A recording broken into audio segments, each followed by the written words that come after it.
مشروع مثلا انه يتعمل زي الستوري تيلينج ارت مثلا اللي بيطلع زي زغاليل والكلام ده كله، او كاركتر برضه؟ بص، هو دايما في مشاريع، بس هي الفكره ان صناعه المحتوى حلوه بس بمجهود، بتاخد مجهود يعني في وقت يعني. بتبقى محتاجه اولا. بص، احنا مش بنعطل في كتابه المحتوى، ولكن بنعطل في البرودكشن، الانتاج تنفيذ نفسه. والمونتاج فاحنا التيم مثلا عندنا، يعني عندنا محمد ماهر هو انيميتر، وبيحاول يدوس شويه في الحته بتاعه المونتاج، بس مش اللي هو في المونتاج لسه بيتعلم. هو لسه فكره ان احنا نعمل بقى برودكشن كامل لبرنامج، احنا نتمنى، بس عارف اللي هو هتبقى محتاجه ان يبقى في استوديو معانا. يعني مثلا الاستوديو اللي انا بحب اشتغل معاهم هم عناب استوديو ومشكاه طبعا، بس مشكاه في الفيوم وعناب في اسكندريه، يعني هو احنا عمرنا ما هنتلاقى. فبقعد اقول لاي حد فيهم لو انتوا موجودين هنا في القاهره احنا هنبقى في حته تانية، يعني عشان هنعمل بقى محتوى مرئي زي فعلا زغاليل او زحالب او الحاجات اللي هي معروفه دي. بس طبعا هيبقى حلو لان الناس خلاص شافت بربلاوي بيتحرك، فعايزاه طول الوقت بيتحرك. طيب، أروى، من وجهة نظرك شايفة اللي عايز يخش عالم كتابة المحتوى مم. يتعلم ايه؟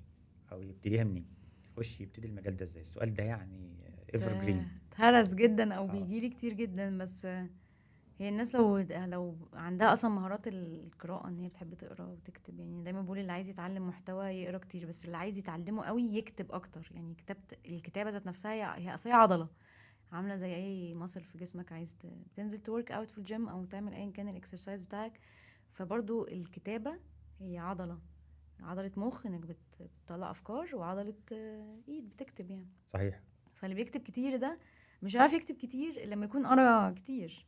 بس هي الكتابة أكتر، لأنه يعني أنا جيت في فترات كده، ودي برضو حاجة بتساعد فكرة إن الشخص يتخلص من الكرياتيف بلوك والحاجات دي، إنه أنت ممكن تكتب في أي حاجة وكل حاجة بس بشكل مستمر في كونسيستنسي، يعني اتساق كده في طول في حد الوقت. يقول لك انا بكتب بس انا والله انا ايه يعني، شايف ان انا يعني دون المستوى، او انا مش احسن حاجه، او ما هو لسه بدري عليا. ما هو انت لحد ما انت هتبقى جامد جدا هتشوف نفسك دون المستوى. عادة البني آدم ما بيقدرش يشوف نفسه جامد الا الناس اللي هي نرجسية والحاجات دي، بس قصدي ان في المطلق هتحس انه بجد حلو، انا حاسس انه مش حلو. فعشان كده ما يبقاش صوتك انت الداخلي هو اللي بيحكم يعني.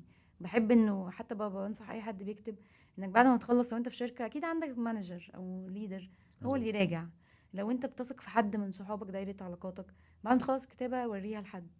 ما تحكمش، ما تبقاش انت الجادج والمتهم، يعني ما تبقاش انت الحاكم والمحكوم، يعني خليك انت في وضع واحد بس، صحيح. وخلي حد تاني هو اللي يحكم على اللي اللي انت يحكم عليك بتكتبه. بالظبط. ففكرة ان انت تكتب بشكل مستمر طول الوقت دي حاجة مهمة. انا جيت في فترة من كام سنة قررت ان انا هكتب كل يوم لمدة 6 شهور في اي حاجة، كل حاجة خاطر، حاجات كده جت في تفكيري، موقف شفته فحبيت اكتبه، ثوتس معينه، بكل يعني بكل اللغات اللي انا اقدر اكتب بيها، يعني عربي وانجليش وعامي ومش عارفه ايه.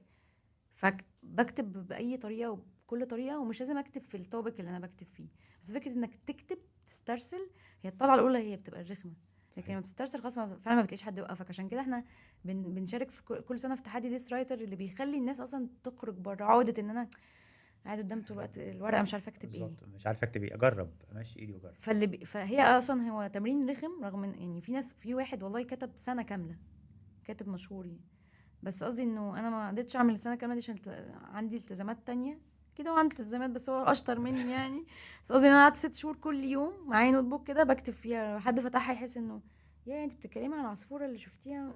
انا عايزه انا اكتب عايز بس. اكتب، انا عايز اكتب. ده بقى من بعدها وانا لا يعني الفلو نفسه مختلف، الافكار مختلفه. وبعدين اللي بيكتب ده لازم يحوط نفسه بالناس اللي بتكتب. يعني لو انت مع رسامين فغصب عنك هتحس ان انت، لو انت مش رسام طب همشي ايدي تمسك ورقة هجرب. كده عايز تقلده. مم.